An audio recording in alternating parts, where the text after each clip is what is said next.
Welcome to the Subjective Professor podcast, where we reject coercion and hypocrisy. This is episode 311, and we're going to talk about transparency.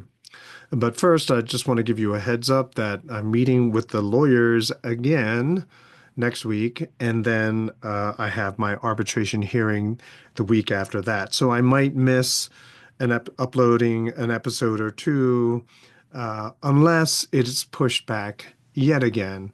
So it's already been delayed 6 times. Uh, this is coming up on 2 years. Actually, I passed the 2 year mark where I got the notice that my contract was not going to be renewed. And that was after 18 years of full-time teaching and then a number of years of teaching as an adjunct prior to that. But anyway, so the arbitration hearing is on the 25th. Hopefully, everything will be able to be resolved. I can put it in my rearview mirror, and I don't have to be so careful about being anonymous any longer. And maybe for the videos that I upload to Rumble and YouTube, I can show my face. All right, but I mean, my identity is out there if you know where to look. But in any case, let's get to today's episode. So I saw on X today from Topher Field. Topher Field posted this on X. First bullet point, Reuters writes hit piece against DOGE. Then Musk tweets, I wonder what Reuters are being paid. Next, DOGE uncovers Department of Defense contract paying Reuters for large-scale social deception. And so and that's pretty much the tweet. And it's crazy that propagandists or mercenaries or liars are being exposed in real time, right? And people might be upset, but I mean, if you think about it, it's our government and they're using our money. So yeah, we need and we want transparency. So transparency is basically knowing what the people who are in charge, right? People in government, what are they up to?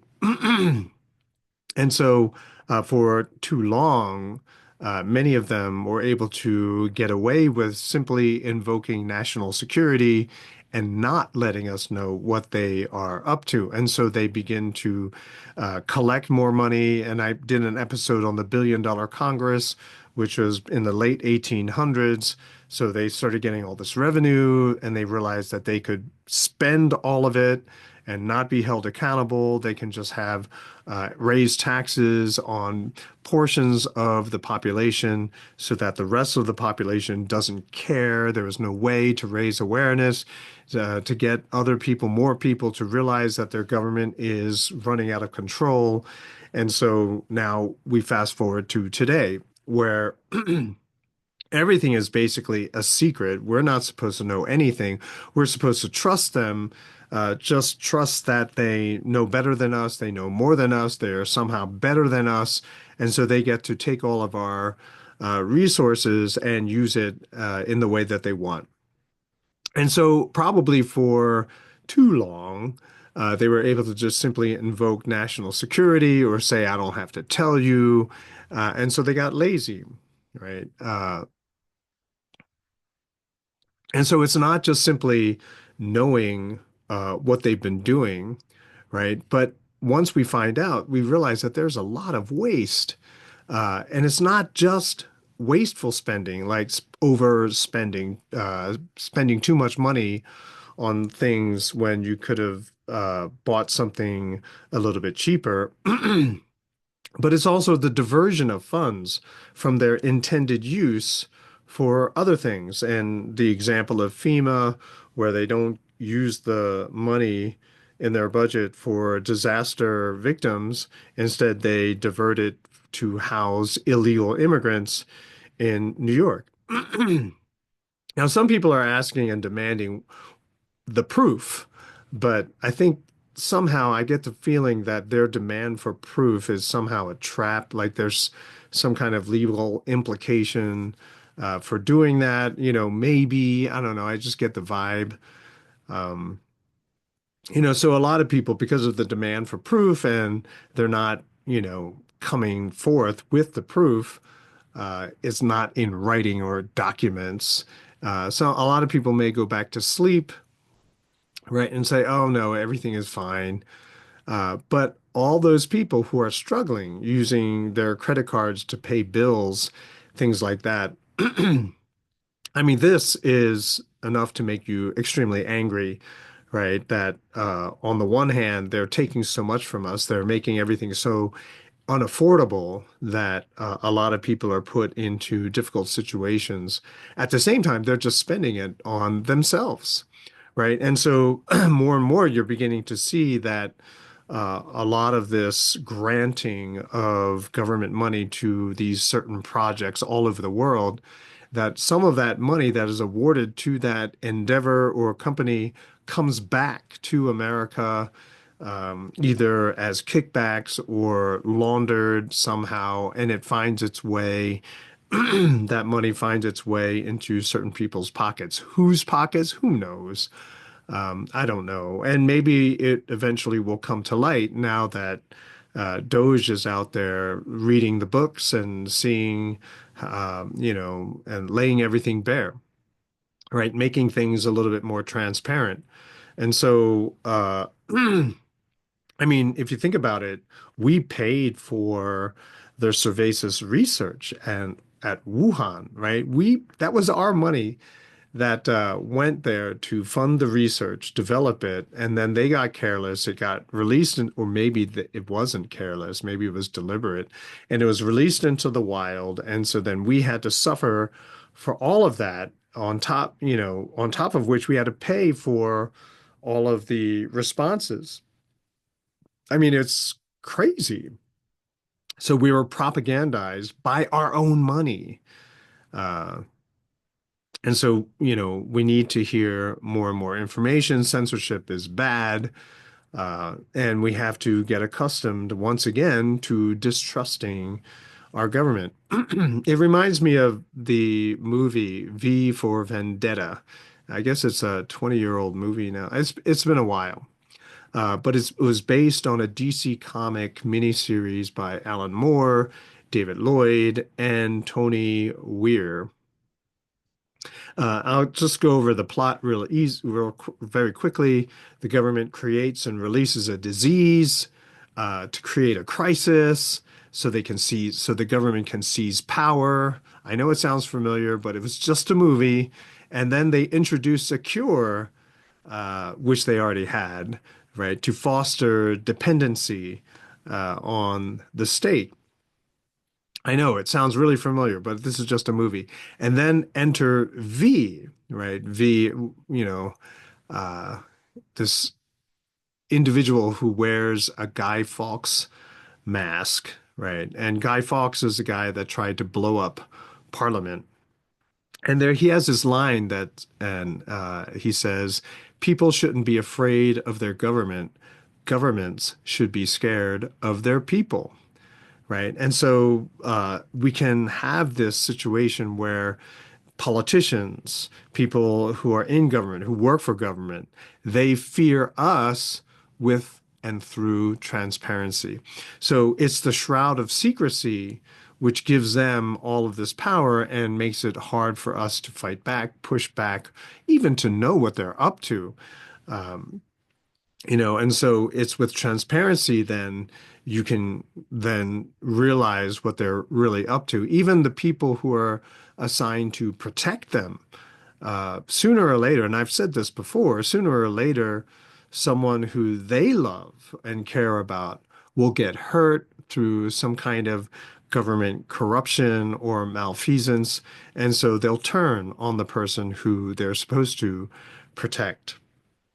Right. And so for too long, the government and its minions, all right, all the voices for the government in the media, in entertainment, they had free reign over information, shutting down anyone they wanted so that their narrative, their story, their version of the events is the only thing that most people will hear. And that version also plays on people's emotions. It gets people riled up. And so, they become more emotional and they uh, start calling us Nazis, right? Basically.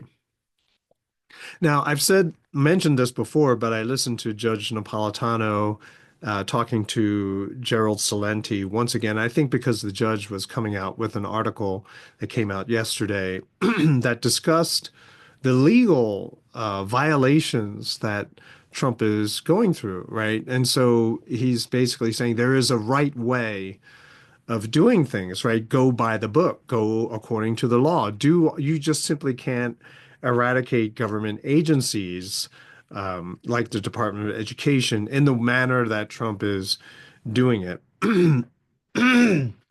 Excuse me, that there is a legal way, that a constitutional way that it has to be done.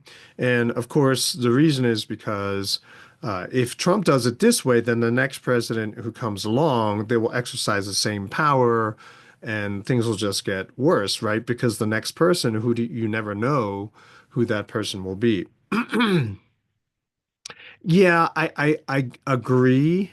And generally speaking, I would and I do preach to my congregation that unilaterally, even if everyone else is doing something wrong, you have to do it the right way.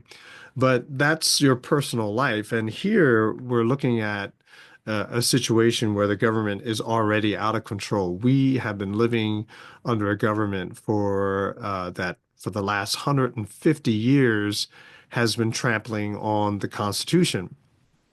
And it almost seems to me that those people who are on the side of the state, the government, they already trample on the law.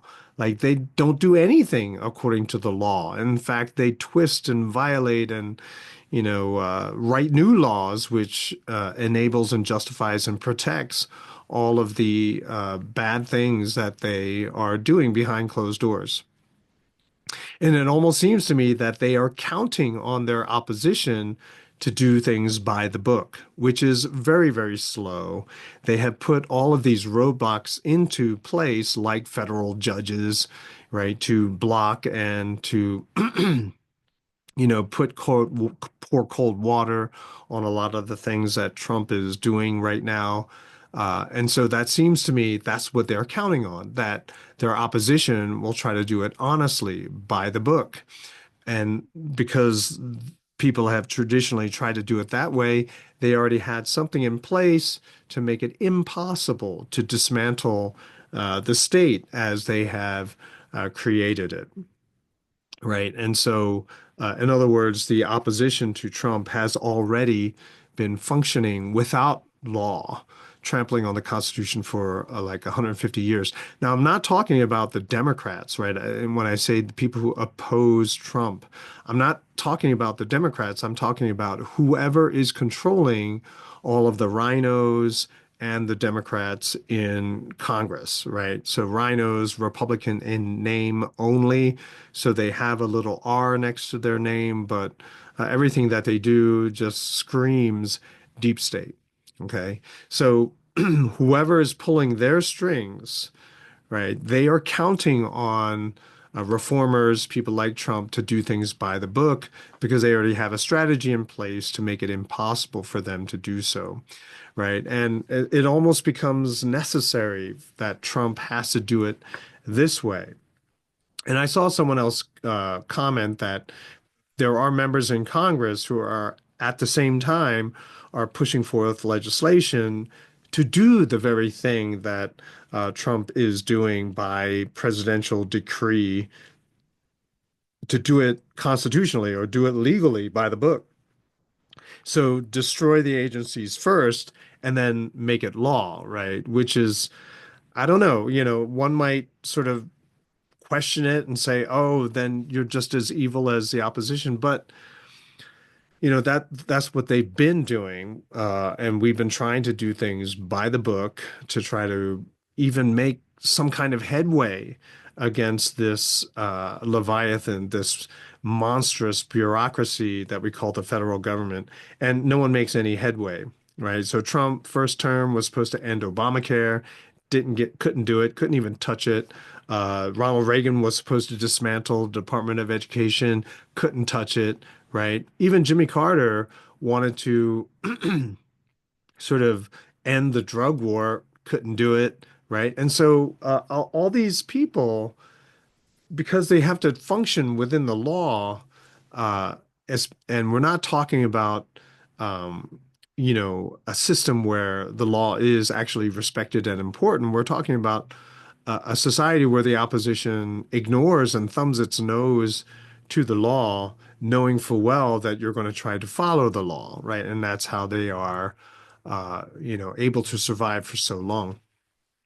And so, yeah, I mean, it's not perfect, but imagine if Trump is able to decrease the size of the government by 80%, right? Then what is left of the apparatus? What is left that anyone can try to revitalize and go back to the way things were, or to make things infinitely worse?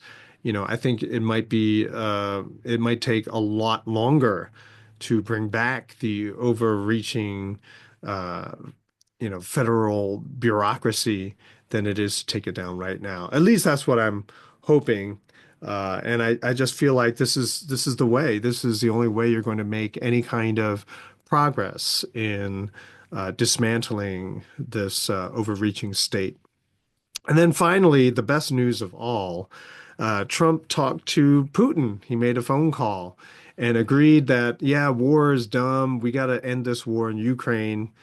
And so we can see that before that phone call, he ceded the field by dismantling USAID and having Pete Hegseth go to Germany. And I talked about this yesterday, where he makes those statements, which says that Ukraine will never be in NATO, right? And so, like, establishing that and then have a conversation with Putin. I also think that the timing is curious with Tulsi Gabbard's confirmation, right? And so now perhaps she'll start feeding him better information. She'll have access to better information so that she can give better advice to guidance to Trump, including the Middle East. And I heard him say it today, where he wants peace not only in Ukraine but also in the Middle East. Or was it her press secretary who said that? And that means, yeah, on the one hand, it looks like, Trump is going to take over Gaza. He's going to continue to give bombs and weapons to Israel. But is he? I'm beginning to think that he says all of that just to get people off his back, right? Particularly people who funded his campaign. And then he's going to use the excuse of, well, I didn't know just how bad it was, kind of thing, and say, oh, we got to end this now. You can continue fighting if you want, but we're out of it, right? Count us out. That would be something crazy, right? And the fact that he did something like that with Ukraine, I wonder if he's doing something similar with Israel, right? And I also want to note that all of this happened with a simple phone call. And I mentioned a few episodes ago that the Biden administration never made a phone call with Putin. Putin was sitting there saying, come on, let's talk, let's talk, let's talk, let's talk. And no one would answer the phone, right? No one would talk to him. It was a lot easier to maintain this Putin is Hitler kind of narrative if you never talk to him, if you don't have ever any recordings of him being rational. And so for a lot of Americans, Tucker Carlson's interview with him was the first time they heard him speak on the matter. And then they wound up just making fun of him for everything that he had said. But if you listen to some clips of him speaking, whether it's on Twitter, X, or some other platform, then yeah, he was trying to communicate with the West, but they just were not keep accepting his calls. Now, with one call, we're moving towards peace in the Ukraine. And then he says that he's talking about a trilateral military spending drawdown, U.S., China, and Russia. I'm like, what? Wait, we just had a discussion about Ukraine, and now he's talking about a trilateral, right? So not bilateral, but one more three three major country military drawdown, spending drawdown, US, China, and Russia. It's like, what? It's like mind blowing. And get this, he proposed that everyone's cut their spending by 50%. 50%. Like what is it? $400 billion, four or $500 billion of the United States. That would be something. And I wonder if it's because he says we can do this because there's so much waste in the military, right? F-35 alone cost $2 trillion over I don't know how many years, and the thing doesn't even work. So there's probably a lot of room to spend, streamline it, get rid of all of the chaff that's on the employment rolls and bring in a new, fresh group of people who are going to be able to create state-of-the-art weapons, weapons that are as good, if not better, than what Russia has already, and have it a much more smaller, compact, much cheaper military, much more intimidating military that generally will be focused on national defense, not foreign adventurism. So that's just crazy. It's just so insane. It's hard to believe, but yep, that's what happened today.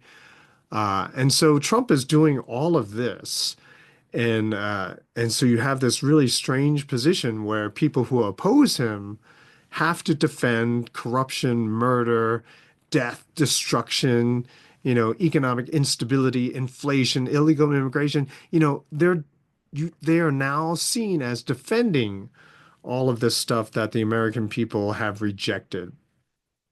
What's crazy is that it has always been this way. Government has always been the enemy of the people, but now it's in the open thanks to DOGE. Now we can see how and through what they're doing it. And quite frankly, I'm not really that surprised. Like I've been saying, that when you have control of the world's reserve currency, yeah, you can bribe an entire country. And that's in fact what they've been doing. They've been bribing many, many countries through all of these dollars, inflated dollars.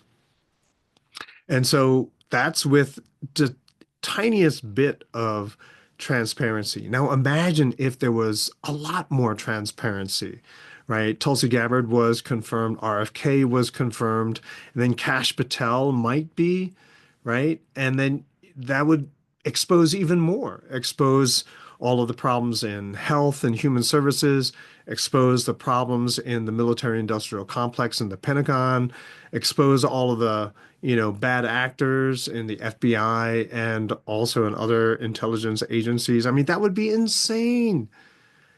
Can it go too far? Maybe, but if the direction is towards transparency, peace, dismantling the government, I mean, it might not be too bad. But then again, as I did say, Trump, I mean, excuse me, Elon Musk fired 80% of ex-employees, and now they're even better. So it's like, okay, so 80% government will be 80% smaller, but that much more effective in oppressing us. I don't know. That's a tough sell, but maybe, and so I won't count that possibility out and just be guardedly hopeful with how things are turning out. I mean, if you can think, I think I've said this before, but just in case I did not, this is far more than what a libertarian, not Ron Paul, but Chase Oliver could have possibly have achieved in just less than a month. It just is pretty incredible. It's a sight to behold, and what a time to be alive. It's just historic. I don't know, and I'm full of hope now. Uh, but again, it's just for politics. It's just really entertaining to see. I hope you guys have a good evening, and I'll talk to you next time.